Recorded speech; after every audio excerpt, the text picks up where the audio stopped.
Hello students, मैं अनीता त्रिपाठी स्वागत करती हूँ आपका आपके अपने YouTube channel each one teach one में।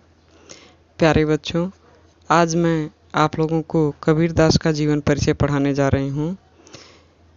प्यारे बच्चों, ये जीवन परिचय जो होते हैं किसी पर्टिकुलर क्लास के लिए नहीं, बल्कि सभी के लिए, सभी कक्षाओं के लिए होते हैं। तो आप चाहे जिस भी कक्षा में हैं, अपने आपके सिलेबस में यदि कबीर दास हैं तो इसे आप पढ़िए, और यदि आपको ये पसंद आता है तो प्लीज़ इसे लाइक, शेयर एंड कमेंट दें। यदि आप मेरे चैनल पर नए हैं तो इसे सब्सक्राइब करें और साथ ही बेल आइकन प्रेस करना ना भूलें, जिससे कि मेरे सारे नोटिफिकेशन आपको मिलते रहें। तो चलिए स्टूडेंट्स, हम शुरू करते हैं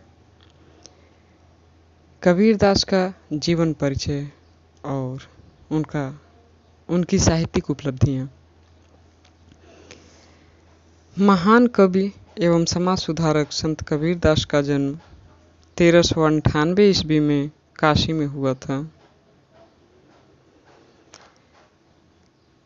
कबीर दास का जन्म एक विधवा ब्राह्मणी के गर्भ से हुआ था, जिसने लोक लज्जा के भय से कबीर दास को काशी के लहरतारा नामक तालाब के पास छोड़ दिया था। वहाँ से एक जुलाहे दंपति, नीरू और नीमा नामक जुलाहे दंपति ने इन्हें उठा लिया और इनका पालन पोषण किया। कबीर दास की पत्नी का नाम लोई था तथा पुत्र कमाल और पुत्री कमाली थी। इन्होंने अपने पालनकर्ता जुलाहे दंपति का ही व्यवसाय अपनाया और जुलाहे का ही व्यवसाय उन्होंने अपनाया। कबीर दास के गुरु का नाम रामानंद था। कबीर दास ज़्यादा पढ़े लिखे नहीं थे, जैसा कि उन्होंने खुद स्वीकार किया है। मसी कागद छुइयो नहीं, कलम गहियो नहीं हाथ। उन्होंने खुद कहा है कि मैंने कभी कागज और कलम अपने हाथ से छुआ नहीं है।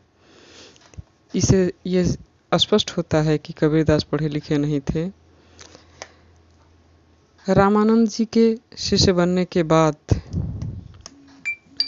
वे संत बन गए। काशी में मृत्यु होने से स्वर्ग मिलता है तथा मगहर में मरने से नरक प्राप्त होता है। इस अंधविश्वास का खंडन करने के लिए कबीर दास अपने अंतिम समय में काशी का त्याग किया और मगहर को अपना निवास स्थल बनाया। कबीर दास की मृत्यु सन 1518 ईस्वी में मगहर में हुई थी।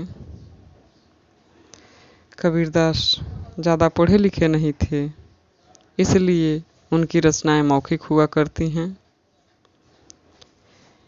इन्होंने अपनी बाणी से जो कुछ कह दिया, उनके शिष्यों ने उसे लिपिबद्ध किया। कबीर दास के दोहे एवं पद का संग्रह 3 भागों में विभक्त है। पहला साखी, दूसरा शबद, तीसरा रमैनी। साखी, इसमें कबीर ने अनुभवों एवं तथ्यों से संबंधित दोहों का संकलन है, जो उनके शिष्यों द्वारा किया गया है। इसमें उनकी शिक्षा तथा सिद्धांतों का निरूपण हुआ है। शबद, इसके संग्रहित पदों में कबीर के अलौकिक प्रेम और उनकी साधना पद्धति की अभिव्यक्ति हुई है, जिसमें उपदेशात्मक का अभाव है।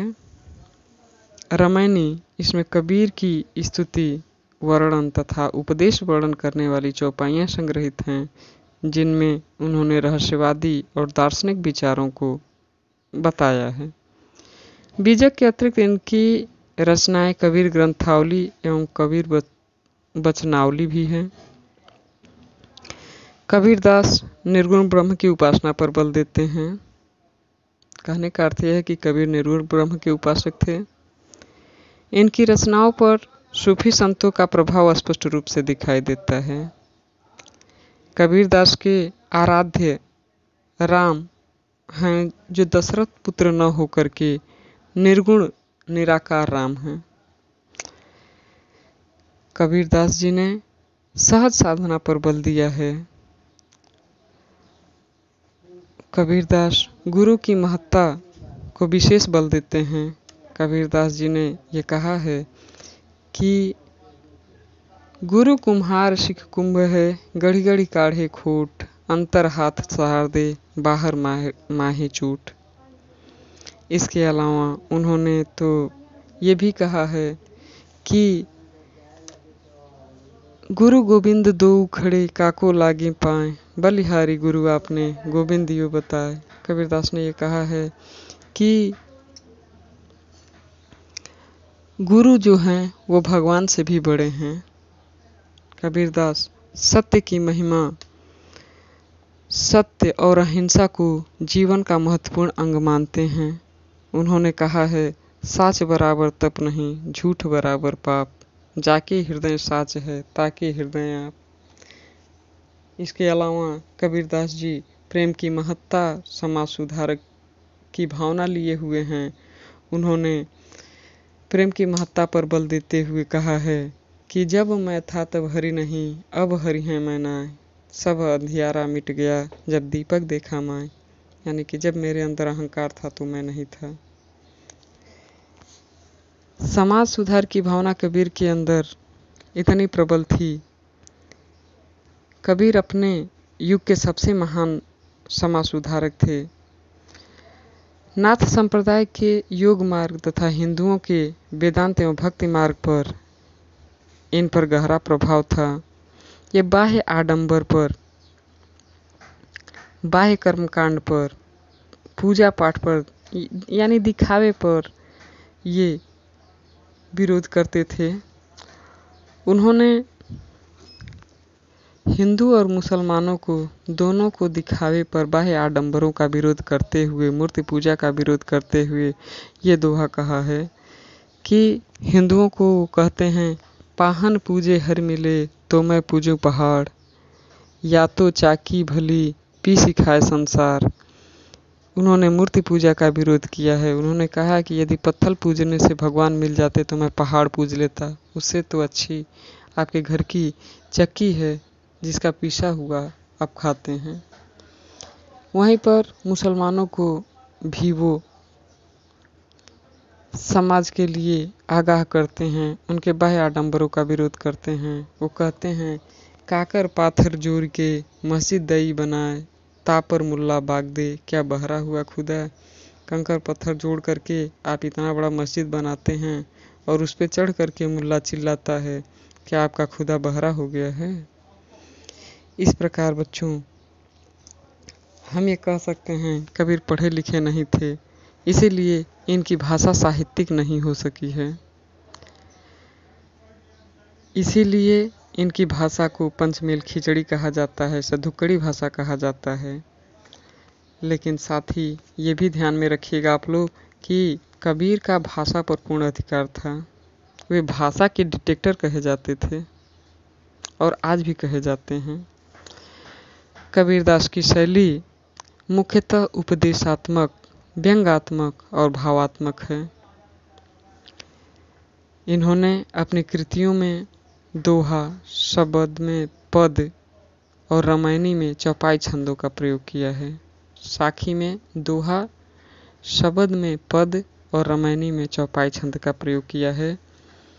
अंत में स्टूडेंट्स मैं इतना ही कहना चाहूँगी, कबीर हिंदी साहित्य के अनमोल रत्न हैं तथा इनको हिंदी साहित्य में मूर्धन्य स्थान प्राप्त है। वास्तव में कबीर जी परम योगी, सच्चे समाज सुधारक और सच्चे साधक थे। इनकी बातें सुनने में कटु जरूर थीं, लेकिन सद्मार्ग की ओर ले जाने वाली थीं। इनके द्वारा प्रवाहित की गई ज्ञान गंगा आज भी सबको पवित्र करने वाली है। ये वास्तव में एक सच्चे संत थे। निर्गुण भक्ति धारा के पथ प्रदर्शक के रूप में कवि का नाम सदैव स्वर्णाक्षरों में अंकित रहेगा। स्टूडेंट्स, उम्मीद है आप लोगों को कबीरदास जी का जीवन परिचय पसंद आया होगा।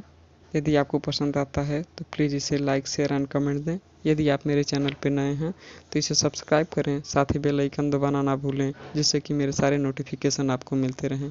Thank you.